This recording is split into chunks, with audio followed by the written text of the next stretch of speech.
एक बार फिर से सभी का स्वागत है आनंद राज लेक्चर्स के इस वीडियो में। दोस्तों मित्रों, मैं आपको जो है दर्पण से जुड़ी, प्रकाश के परावर्तन से जुड़ी सभी चीज़ों को डिस्कस में कर चुका हूं। और हमने दर्पण के दो प्रकार होते हैं, समतल दर्पण और गोलीय दर्पण। गोलीय दर्पण के दो प्रकार होते हैं, उत्तल दर्पण और अवतल दर्पण। इसके बारे में हमने लेक्चर नंबर 3 पार्ट में हमने अच्छे तरीके से डिस्कस किया है। अगर उस वीडियो को आप लास्ट तक देखे होंगे तो आपको समझ में आया होगा कि असल में जो दर्पण होता है या उत्तल दर्पण होता है या अवतल दर्पण होता है, उसको समझते कैसे हैं, सीखते कैसे हैं, उसको परिभाषित कैसे करते हैं। ठीक है, तो ज़्यादा देरी ना करते हुए मैं अब डिस्कस करूंगा समतल दर्पण द्वारा बनने के लिए जो प्रतिबिंब बनता है। समतल दर्पण में हमारा प्रतिबिंब बनता है या किसी वस्तु का बनता है, वो किस प्रकार से बनता है, किस तरीके से बनता है, उसको हम अच्छे तरीके से डिस्कस करेंगे। बने रहिए इस क्लास में, वीडियो लास्ट तक देखिएगा। अगर पसंद आए वीडियो तो सब्सक्राइब करिए, चैनल हमारा आनंद राज लेक्चर्स के नाम से है, और उसको शेयर करिए और थम्स अप रेट करिए। ठीक है, और उसके इस वीडियो के बाद हम अगली वीडियो लेक्चर नंबर 5 में हम उत्तल दर्पण और अवतल दर्पण के उपयोग के बारे में समझेंगे अच्छे तरीके से। ठीक है, चलिए चलते हैं अपनी क्लास की तरफ। अब देखिए, जो आपका पाठ था वो प्रकाश का परावर्तन, ये तो था ही। समतल दर्पण द्वारा बने प्रतिबिंब की विशेषताएं अगर हमें जाननी है तो हमने पहली विशेषता लिखा है कि यदि सीधा तथा आभासी होता है। मतलब भैया कौन सीधा तथा आभासी होता है? दर्पण में जो प्रतिबिंब बनता है समतल दर्पण पे, आप लोग देखे होंगे, जिसमें बाल झाड़ते हैं, जिसमें कंघी लगाते हैं, नहीं लगाते हैं देख करके, औरतें लिपस्टिक लगाती हैं, काजल लगाती हैं, मटकौआ, अच्छा दिखने के लिए, अच्छा दिखाने के लिए। बात समझ में आ रही होगी ना? अरे इतना बड़ा शीशा होता है, उसमें देख करके बाल झाड़ते हैं, शर्ट की बटन लगाते हैं, सब चीज़ होता है ना। उसी दर्पण की प्लेन मिरर की बात होती है। प्लेन हम बताए थे समतल दर्पण, तो उसकी विशेषता के बारे में सीखते हैं मेरे बाबू। चलो देखते हैं। चलो, यह सीधा तथा आभासी होता है। मतलब कहने का अर्थ ये है, जो दर्पण का प्रतिबिंब है, ये प्रतिबिंब के बारे में पहला पॉइंट बात कर रहा है कि यह जो है प्रतिबिंब सीधा तथा आभासी होता है। कैसे होता है? कहने का अर्थ ये है, मतलब अगर ये प्लेन मिरर है तो इसकी एक तरफ क्या होती है? कलई की होती है, एक तरफ की होती है कलई। अब यहाँ पर इंसान कोई इंसान यहाँ देख के अगर बलवा अपना झाड़ रहा है ना, तो इसमें जो दिखाएगा, जो प्रतिबिंब बनेगा ना, वो कैसा होगा? सीधा और आभासी होगा। मतलब यहाँ से अगर लिपस्टिकिया औरतें लगा रही है उसमें देखकर, तो इसका मतलब ये है, जब उसमें देखेगी ना तो ये इसमें दिखाएगा सीधा और आभासी। मतलब वास्तविक नहीं होगा, आभासी होगा। बात समझिए, आभास होगा कि उसमें वो कर रहा है, ठीक है, लेकिन वास्तविक तो हम सामने होंगे। अब देखिए, मेरी बात समझिए। पहला पॉइंट आपको क्लियर हुआ होगा कि जो समतल दर्पण द्वारा प्रतिबिंब बनता है वह हमेशा सीधा तथा आभासी बनता है। इस चीज में कोई आपको परेशानी नहीं होगी। आगे बढ़ जाते हैं। अगला है, प्रतिबिंब वस्तु के आकार के बराबर होता है। ये मेरे बाबू, ओ मेरे भैया, ओ बड़े भैया, देख लो सब लोग देख लो क्या कह रहा है। दूसरा विशेषता ये कह रही है कि प्रतिबिंब जो बनेगा ना वो वस्तु के आकार के बराबर बनेगा। चलो इसको प्रायोगिक विधि से सीखते हैं। मान लीजिए यहाँ कोई दर्पण है, एक तरफ कलई की गई है, यहाँ पर प्लेन मिरर है, समतल दर्पण है, यहाँ पर ये कलई की गई है, ये की गई है कलई, ठीक है। अब मान लीजिए कि यहाँ एक पर बानर बैठा है। बानर बोले तो बंदरवा बैठा है रे बबुआ। यहाँ पर एक बैठा है बंदर, लिख देते हैं नाम इसका मंकी। यहाँ पर एक बैठा है मंकी, मतलब बैठा है एक बंदर, और जिसकी हाइट है मान लो 6 सेंटीमीटर। कितना है? जिसकी हाइट है 6 सेंटीमीटर। हाइट मतलब कद है, ऊंचाई है 6 सेंटीमीटर मेरे भैया। जब देखते हैं, जब इस बंदरवा को अच्छा एक बात है, बंदर को जब सामने शीशे के सामने ले जाओ, दर्पण के सामने ले जाओ तो ऐसा ऐसा बड़ी एक्टिंग करता है। इसीलिए हम बंदर को उठा लिए कि चलो शीशा दिखवाते हैं बंदर को, चलो दिखवा रहे हैं इनको भी। मान लीजिए ये बंदर जो बैठा था, इसकी ऊंचाई थी, इसकी हाइट थी 6 सेंटीमीटर। अब ये बोलिए समतल दर्पण ये था, अब ये कहा है कि प्रतिबिंब वस्तु के आकार के बराबर बनता है। जी एकदम बिल्कुल सही है। मतलब इस बनरा का जो प्रतिबिंब बनेगा इसमें ना, वो भी जो है कितना ऊंचाई, किसका ऊंचाई कितनी होगी, 6 सेंटीमीटर। भैया रे कितना बनेगा, 6 सेंटीमीटर। क्यों बनेगा, क्योंकि विशेषता में पहले में लिखा है, विशेषता में पहले में लिखा है कि जो बंदर की ऊंचाई, मतलब जो प्रतिबिंब बनेगा ना रे मेरे बाबू, वो कितना बनेगा, जो प्रतिबिंब बनेगा वो वस्तु के आकार के बराबर बनेगा, वस्तु के आकार के बराबर बनेगा। दूसरी विशेषता समझ में आ गई होगी। पहली विशेषता ये थी कि यह सीधा तथा याभासी होता है, यह सीधा तथा याभासी होता है। दूसरा बता दिए कि यह जो प्रतिबिंब बनेगा ना, ये जो प्रतिबिंब बनेगा वो वस्तु के आकार के बराबर होगा। मतलब कहने का मतलब ये बनरा जो 6 सेंटीमीटर का था, समझने के लिए 6 सेंटीमीटर लिए हैं, कंफ्यूज मत होना। 6 सेंटीमीटर था ना, वो 6 सेंटीमीटर दर्पण में भी दिखाएगा। क्यों, क्योंकि साफ अक्षरों में बोला है, क्योंकि साफ अक्षरों में बोला है कि जो दर्पण में प्रतिबिंब बनेगा वो वस्तु के आकार के बराबर बनेगा। इसी वजह से इस बंदर का प्रतिबिंब 6 सेंटीमीटर इसमें भी और 6 सेंटीमीटर प्रतिबिंब भी दर्शाएगा। आपको अच्छी तरह से समझ आ जाएगा। देख लीजिए इस वीडियो को तो बहुत ही अच्छी समझ आएगा। अब चलिए आगे बढ़ जाते हैं, आगे बढ़ जाते हैं। अब समझिएगा इस चीज को, हम आपको अच्छे तरीके से बताएंगे। पहला विशेषता क्या थी, आप लोग खुद समझिए कि यह प्रतिबिंब सीधा तथा याभासी होता है। दूसरा था यह वस्तु के आकार के बराबर बनता है प्रतिबिंब, तो हम बता दिए। चलिए अब एक उदाहरण और लेते हैं। मान लीजिए ये समतल दर्पण था, मान लीजिए ये समतल दर्पण था और एक तरफ कलई की गई थी, ये प्लेन मिरर था, इंग्लिश में बोलते हैं उसको। अब उसके सामने, चलो भाई, उसके सामने एक आदमी को खड़ा कर देते हैं बाल झाड़ने के लिए, एक आदमी को खड़ा कर देते हैं बाल झाड़ने के लिए। उसकी जो ऊंचाई थी वो 5 फीट थी, उसकी ऊंचाई जो थी वो 5 फीट थी। अब समझिए, तो इसकी ऊंचाई अगर 5 फीट है तो दर्पण 5 फीट नहीं, छोड़िए भाई और कम लेते हैं थोड़ा। मान लीजिए कोई यहाँ पर वस्तु रखी थी, कोई भी वस्तु बॉक्स एक रखा गया था उसके सामने, तो दर्पण में जो दिखेगा इसकी थी ऊंचाई मान लीजिए 4 सेंटीमीटर, इसकी ऊंचाई थी कितना, 4 सेंटीमीटर। तो इस दर्पणवा में जो दिखाएगा वो होगा 4 सेंटीमीटर, वो जो वस्तु बनेगी वो 4 सेंटीमीटर। काहे की मेरे भैया, मेरे बाबू, बोला है ना दूसरी विशेषता कि प्रतिबिंब वस्तु के आकार के बराबर होगा। तो इसी वजह से हम लिख दिए कि बाहर जो बाहर वाली वस्तु है वो 4 सेंटीमीटर है, तो अंदर वाली वस्तु भी 4 सेंटीमीटर होगी। चलो आगे बढ़ जाते हैं। आपको अच्छा लग रहा होगा पढ़ के, तो सब्सक्राइब करिए, चैनल को शेयर करिए, लाइक करिए, ताकि हमें भी अच्छा लगे और हम आपको अच्छे तरीके से समझा सकें। चलो आ जाते हैं। उसके बाद अगला दिया है, यह दर्पण के पीछे उतनी ही दूर पर बनता है जितनी दूर पर वस्तु दर्पण के सामने रखी होती है।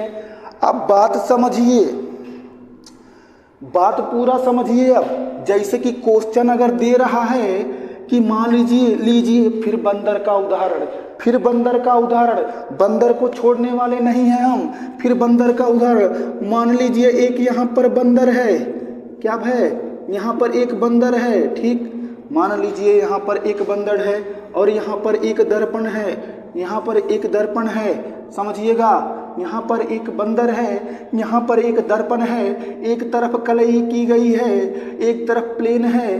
तो समझिएगा जब समतल दर्पण के सामने बंदर को ले जाएंगे तो मान लीजिए समतल दर्पण से और इसकी दूरी कितनी है, 6 सेंटीमीटर। बात समझिएगा, समतल दर्पण से इसकी दूरी है 6 सेंटीमीटर। कितनी मेरे बाबू, 6 सेंटीमीटर है। तो जब ये दर्पण में इसका प्रतिबिंब बनेगा ना, जब दर्पण में इसका प्रतिबिंब बनेगा ना, तो ये भी 6 सेंटीमीटर दूर बनेगा अंदर की तरफ, दर्पण के पीछे की तरफ 6 सेंटीमीटर बनेगा। क्यों बनेगा? क्योंकि हमने साफ शब्दों में तीसरा लिखाया है, क्योंकि हमने साफ शब्दों में तीसरा लिखाया है कि दर्पण के पीछे उतनी ही दूरी पर प्रतिबिंब बनेगा जितनी ही दूर उसके वस्तु रखी गई होगी। आपको अब समझ में अच्छे तरीके से आ रहा होगा कि हम कहना क्या चाह रहे हैं, आपको समझाना क्या चाह रहे हैं, बताना क्या चाह रहे हैं। भाई देख लो, हमने कुछ नहीं किया, बस यहाँ पर लिखा है विशेषता, यह दर्पण के पीछे उतनी ही दूर पर बनता है जितनी दूर पर वस्तु दर्पण के सामने रखी होती है। मतलब जो समनवा बंदरवा था, बनरा जो समनवा रखा था वो 6 सेंटीमीटर दूर था दर्पण से, तो दर्पण के अंदर जो चित्रवा बनेगा, जो पीछे बनेगा, वो बनेगा 6 सेंटीमीटर में। दोनों मिला करके वस्तु और प्रतिबिंब की दूरी मिलाएंगे तो होना जाएगा दोनों 12 सेंटीमीटर। बात समझ में आ गई होगी, बात ये आपको समझ में आ गई होगी, अच्छे तरीके से समझ में आ गई होगी। चलिए बंदर को हटाते हैं, वस्तु को ही लेते हैं मेरे भैया, बंदर को हटाते हैं, अगर कोई वस्तु लेते हैं, यहाँ पर मान लीजिए ये वस्तु है और यहाँ पर ये समतल दर्पण है, एक तरफ कलई की गई है, एक तरफ कलई की गई है, एक तरफ जो है प्लेन है, तभी तो बोलेंगे समतल दर्पण। अब इससे इसकी दूरी मान लीजिए 4 सेंटीमीटर है, जो वस्तु रखी गई है ना वो 4 सेंटीमीटर दूर रखी गई है, तो जो दर्पण के अंदर वस्तु का प्रतिबिंब बनेगा, जो दर्पण के अंदर वस्तु का प्रतिबिंब बनेगा वो भी 4 सेंटीमीटर दूर बनेगा, 4 सेंटीमीटर दूर बनेगा। काहे की कंडीशन दिया है, कंडीशन दिया है यह दर्पण के पीछे उतनी ही दूर पर बनता है जितनी दूर पर की वस्तु दर्पण के सामने होती है, जितनी की दूर वस्तु दर्पण के सामने होती है। चलो ये चीज़ आपको अच्छे तरीके से समझ में आ गई होगी, हम कहना क्या चाह रहे थे। ठीक, आगे बढ़ जाते हैं, आगे बढ़ जाते हैं। देखिए उसके बाद है अगला, यह है प्रतिबिंब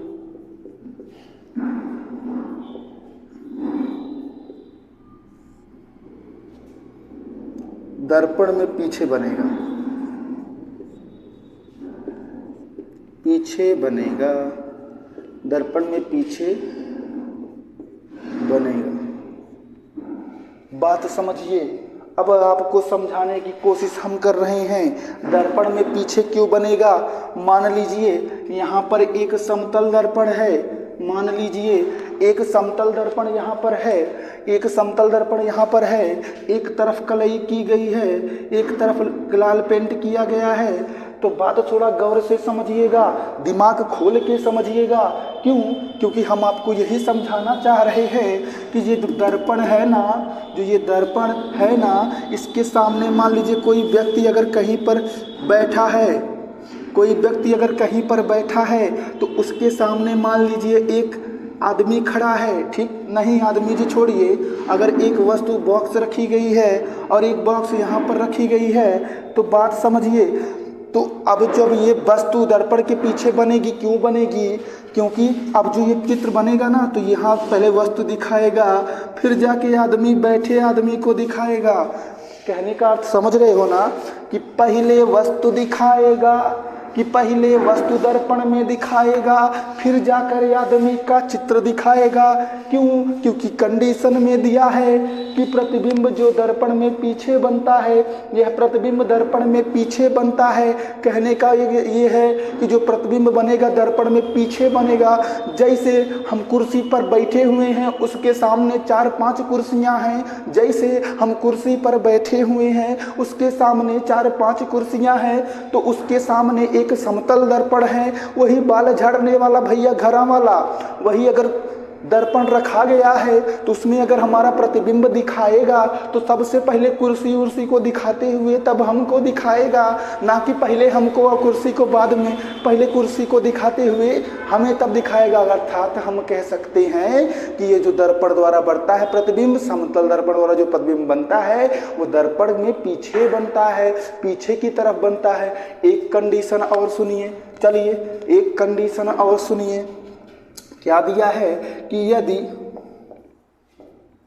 हमें किसी व्यक्ति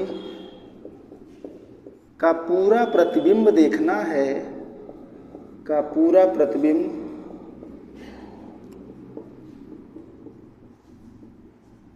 देखना है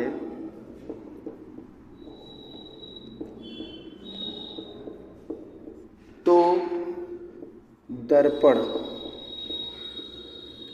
की ऊंचाई, तो दर्पण की ऊंचाई उसकी ऊंचाई की आधी होगी, उसकी ऊंचाई की आधी होगी, उसकी ऊंचाई की आधी होगी। आधी कैसे होगी रे बबुआ? आधी होगी, काहे होगी हम समझा रहे हैं। हम किस लिए हैं? हम इसीलिए तो यहाँ पर वीडियो बना रहे हैं कि आपको अच्छे तरीके से समझा सके। देखो, अगली कंडीशन दिया है, यदि हमें किसी व्यक्ति का पूरा प्रतिबिंब देखना है, मतलब बात समझिए, अगर कोई व्यक्ति का पूरा मतलब 5 फुट 6 इंच 7 इंच लंबा हो आदमी, अगर उसका प्रतिबिंब देखना है तो उसकी जितनी लंबाई रहेगी, बात समझिएगा, उसकी जितनी लंबाई रहेगी उससे आधी लंबाई का दर्पण हमें चाहिए, वह समतल दर्पण, तभी उसकी प्रतिबिंब उसमें दिख सकता है पूरा। ठीक, जैसे बात समझिए आप, इसको समझा देते हैं हम, इसको अच्छी तरीके से समझा देते हैं हम। देखिएगा, मान लीजिए कोई व्यक्ति है, ये कोई व्यक्ति है, बात समझिए, मान लीजिए यह कोई व्यक्ति है, यह कोई आदमी है जिसकी हाइट है रे बबुआ 164 सेंटीमीटर, जिसकी हाइट है रे बबुआ 164 सेंटीमीटर। 164 सेंटीमीटर अगर इसकी हाइट है तो हमें दर्पण कितना चाहिए? उसकी आधी ऊंचाई का, मतलब चाहिए 84 सेंटीमीटर का दर्पण। क्यों? क्योंकि कंडीशन वहाँ दी है, क्योंकि कंडीशन स्थिति यानी विशेषताएं दी हैं कि भाई रे, अगर पूरे आदमी का प्रतिबिंब दिखना है तो उसकी ऊंचाई के आधी का प्रतिबिंब चाहिए, अर्थात हम देंगे न्यूनतम ऊंचाई बराबर, ठीक है, व्यक्ति की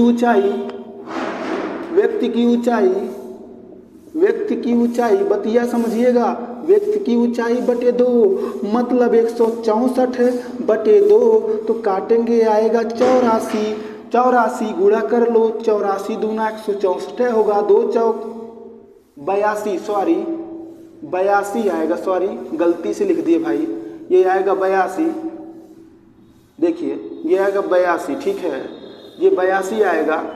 82 का गुणा 2 से करो, 2 दूनी 4, 2 अट्ठे 16, आ गया यहाँ पर 82, ठीक, यहाँ पर आ गया है 82। क्यों 82 क्यों आया? क्योंकि बोला था ना कि उसके प्रतिबिंब जो अगर देखना है उसका प्रतिबिंब पूरा, तो हमें देखना पड़ेगा कि दर्पण जो है उसकी ऊंचाई के आधा है कि नहीं है। जैसे मान लीजिए कोई व्यक्ति का ऊंचाई हो गया, कोई व्यक्ति का ऊंचाई अगर हो गया 90 सेंटीमीटर, 90 सेंटीमीटर अगर उसका ऊंचाई हो गया, तो हम क्या करेंगे, उसकी आधी ऊंचाई का दर्पण लाएंगे, तभी उसकी पूरी ऊंचाई हम देख सकते हैं। तो हम क्या करेंगे, 90 बटे 2 करेंगे, कट करेंगे तो आएगा 45 सेंटीमीटर। अभी आपको समझ में आ गया होगा कि इतनी विशेषताएं हमने क्यों लिखवाई, इतनी विशेषताएं हमने क्यों बताई। हमारा यही काम है कि आपको पूरी जानकारी देना, हमारा यही काम है कि आपको पूरी जानकारी देना, ताकि आप अच्छे से इस वीडियो को पढ़ सकें, इस क्लास को अच्छे से अटेंड कर सकें और अच्छा से अच्छा रिस्पांस दें अपने पेपर में, अपनी किताब कॉपी में, सब चीज़ में, ठीक है। तो फिर आज तक का टॉपिक यहीं तक था, फिर मिलेंगे अच्छे तरीके से समझाने के लिए, बताने के लिए। मैं आनंदराज विश्वकर्मा आनंदराज लेक्चर्स में आपका फिर से स्वागत करता हूं। और आप क्लास अगर इसको अटेंड किए होंगे तो आप देखे होंगे कि समतल दर्पण की क्या क्या विशेषताएं होती हैं। तो अगर जो भी दिक्कत हमें से हुई होगी उसके लिए मैं क्षमा करना, और जो भी अगर हम अच्छे से आपको बता पाए होंगे तो आप इसको लाइक करना, शेयर करना, सब्सक्राइब करना। और अब फिर मैं जो है फिजिक्स की वीडियो इंटर की लाने वाला हूं, तो जोरों शोरों से लाइक करिए, सब्सक्राइब करिए और आप जो है तैयार रहिए इंटर के टॉपिक के लिए। थैंक यू, चलते हैं, बाय बाय।